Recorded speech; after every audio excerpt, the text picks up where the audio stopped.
Sudahkah kamu ingin menyelam ke bagian samudra yang paling dalam? Nah, hari ini kamu akan punya kesempatan mewujudkannya. Sebelumnya, seberapa lama kamu mampu menahan napas? Tidak terlalu lama. Tenang, jangan khawatir. Silahkan naik kapal selamku dan ikutlah denganku dalam perjalanan menuju kedalaman. Siap? Oke, ayo menyelam. Saat ini, tepat di bawah permukaan, kamu melihat banyak makhluk hidup berkeliaran di sini. Banyak sekali ikan dan hewan laut, serta halo, orang-orang yang sedang berenang melambaikan tangan ke kita. Tapi kita tak akan berlama-lama di sini. Dadah! Pada kedalaman 20 meter, ada dunia baru yang terbuka di depan matamu. Terumbu karang dangkal tumbuh dengan indah tidak jauh dari pantai. Dan hei, kita bertemu banyak orang lagi di sini. Tapi kali ini, mereka adalah penyelam scuba. Tanpa peralatan khusus ini, tekanan air di kedalaman ini tidak ramah bagi penyelam biasa. 40 meter adalah kedalaman tempat kita berpamitan, bahkan kepada penyelam rekreasi. Ini adalah batas maksimum yang diizinkan untuk mereka. Selamat bersenang-senang, teman-teman. 60 meter, dan kita bertemu orka pertama. Paus ini mendiami perairan yang relatif dangkal di hampir semua laut dan samudra di dunia. Tahukah kamu bahwa orka adalah predator puncak? Artinya, orka tidak punya musuh alami dan tidak ada yang bisa mengalahkannya.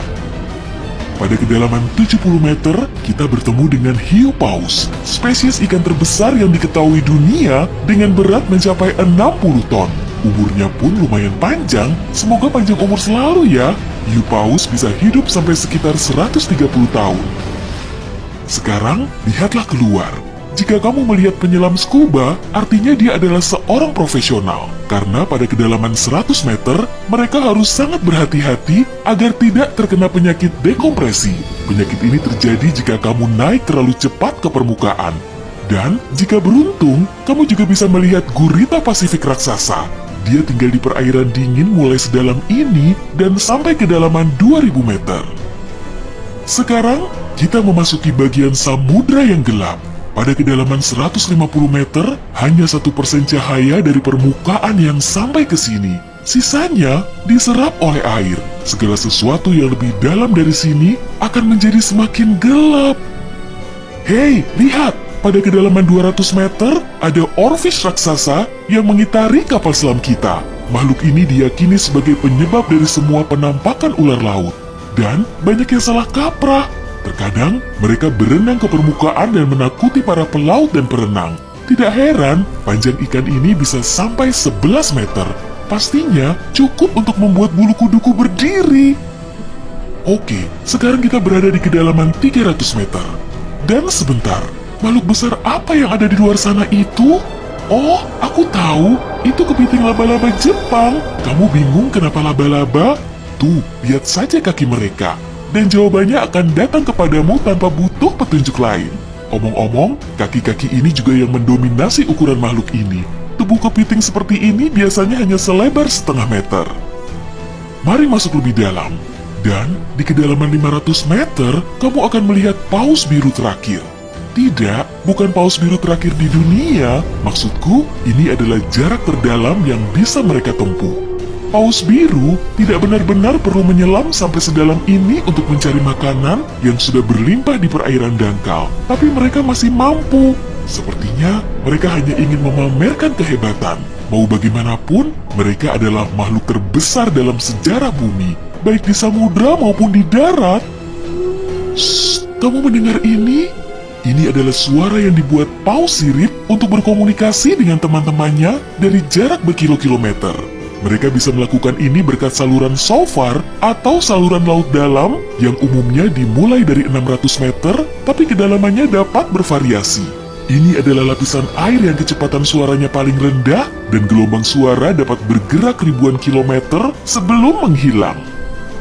Pada kedalaman 830 meter, kita telah mencapai titik tempat Burj Khalifa, gedung tertinggi di dunia. Tidak akan mungkin menunjukkan ujungnya ke permukaan jika diletakkan di bawah air. Hei, ayo kita coba. Sekarang, kita memasuki bagian samudra yang sangat menarik. Di sini, tidak ada sinar matahari dan banyak makhluk aneh berkeliaran. Salah satunya adalah cumi-cumi raksasa. Ya, yang luar biasa besar itu, dia mendiami kedalaman 900 meter. Bayangkan makhluk dengan mata sebesar frisbee. Paus sperma memburu monster ini, tapi mereka dijamin mampu melawan balik. Melihat mereka bertemu adalah pemandangan yang menegangkan. Dan disinilah kegelapan pekat akhirnya menyelimuti kita. Zona tengah malam. Tekanan di sini sangat besar, sehingga jika kamu entah bagaimana bisa sampai ke sini tanpa kapal selam, kamu akan hancur dalam beberapa detik. Dan lebih malamnya lagi, tanpa melihat apapun, pasti tidak mau kan? Kembali ke topik. Di kedalaman 1100 meter terdapat Mata Barat, salah satu gunung berapi samudra terdalam di dunia. Letusan terakhirnya terjadi pada tahun 2009 dan bahkan direkam oleh kendaraan yang dioperasikan dari jarak jauh. Di kedalaman 1280 meter, kita melihat hiu putih besar yang ganas. Predator ulung ini adalah jagoan di kedalaman ini. Penglihatan mereka agak buruk dan mereka bergerak menggunakan indera penciuman. Jadi, mereka sama sekali tidak membutuhkan sinar matahari untuk memburu mangsa. Aku tidak melihatmu, tapi tetap akan memakanmu. Selain itu, penyu belimbing, penyu terbesar di dunia, menyelam di kedalaman yang sama. Apa mereka sengaja menyelam sampai sini untuk bermain dengan hiu putih besar? Wah, lihat jala-jala besar itu. Kita sekarang berada di kedalaman 1500 meter, tempat metode penangkapan ikan bernama menangkap semua digunakan. Jala di sini akan diseret di sepanjang dasar samudra, menangkap apa saja yang kurang beruntung di sana. Mengenai seberapa merugikannya metode ini bagi kehidupan samudra, biar kamu sendiri yang menilai. Pada kedalaman 1830 meter, jika berada di Grand Canyon, kita akan duduk di titik terendah dan terdalamnya. Bayangkan semua curug di sana terisi penuh oleh air, maka seperti itulah pemandangan di sini. Nah, jika kita benar-benar berhati-hati, pada kedalaman 2000 meter, kita akan melihat ikan naga hitam. Makhluk yang bagaikan muncul dari mimpi buruk ini tinggal di bagian samudra yang dalam dan gelap. Dan, percayalah padaku, lebih baik dia tetap di sana. Bentuknya mirip makhluk dari film horor, dan aku lebih suka jika kita tidak berpapasan dengannya di permukaan. Pada kedalaman 2250 meter, kita harus berpamitan dengan paus sperma. Ini adalah titik terdalam yang bisa mereka selami. Dan mereka memang tidak punya urusan untuk menyelam lebih dalam lagi. Mungkin kalau mereka berburu ikan naga hitam, atau justru mereka yang diburu. Mustahil, perbedaan ukuran mereka terlalu besar. Panjang paus sperma bisa mencapai 19 meter, yang menjadikannya paus bergigi terbesar di dunia. Tidak banyak makhluk laut bisa melawannya. Semoga kapal selam kita punya lampu sorot yang kuat ya, karena tanpanya kita tidak akan bisa melihat keindahan terumbu karang samudra dalam yang super indah di kedalaman 3000 meter. Terumbu karang ini dapat ditemukan di setiap samudra, dan sayangnya tidak bisa dilihat tanpa peralatan khusus untuk menyelam di samudra dalam. Oke, mari terus melangkah lebih dalam. Dan di kedalaman 3700 meter, kita mencapai kedalaman rata-rata samudra dunia. Mulai sekarang, perjalanan menuju kedalaman yang sebenarnya dimulai. Dasar samudra rata-rata telah kita lewati, jadi sekarang saatnya menyelami celah terdalam.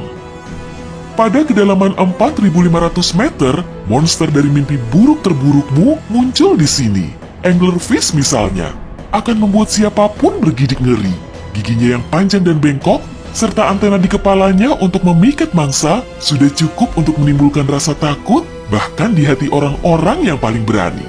Tapi yang lebih mengerikan, mungkin adalah makhluk yang disebut swallower hitam. Itu adalah monster mirip belut yang memiliki perut super elastis dan mampu menelan mangsa yang ukurannya 2 kali lipat. Lihatlah ke bawah, dan kamu akan melihat bangkai kapal terdalam yang pernah ditemukan. SS Rio Grande di Atlantik Selatan yang tenggelam pada tahun 1941 dan mencapai kedalaman 5760 meter. Tidak heran, kapal ini baru ditemukan 55 tahun kemudian. Sekarang, bagian samudra terdalam dan tergelap dimulai. Kita menyelam ke Palung Mariana.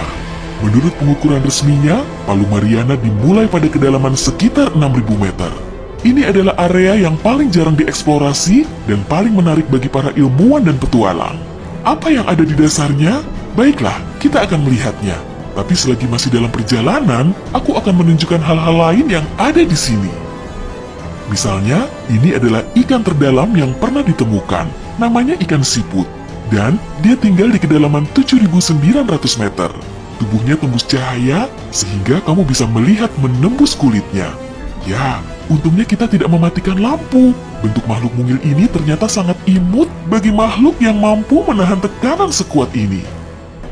Makin rendah dan dalam, kamu tidak akan melihat jenis ikan atau hewan vertebrata apapun di sini. Tekanannya terlalu besar untuk makhluk-makhluk tadi. Tapi ada udang dan invertebrata lainnya. Belum lagi mikrob yang dapat hidup bahkan di bagian terdalam samudra. Dan bagian terdalam itu adalah kedalaman Challenger. Ini adalah bagian bawah Palu Mariana dan kedalamannya 10.927 meter. Ya, kita telah sampai di bagian paling bawah bumi.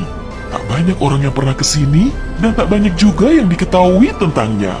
Tapi para ilmuwan tidak akan berhenti dan ada harapan kita akan segera menemukan rahasia apa yang berada di kedalaman samudra.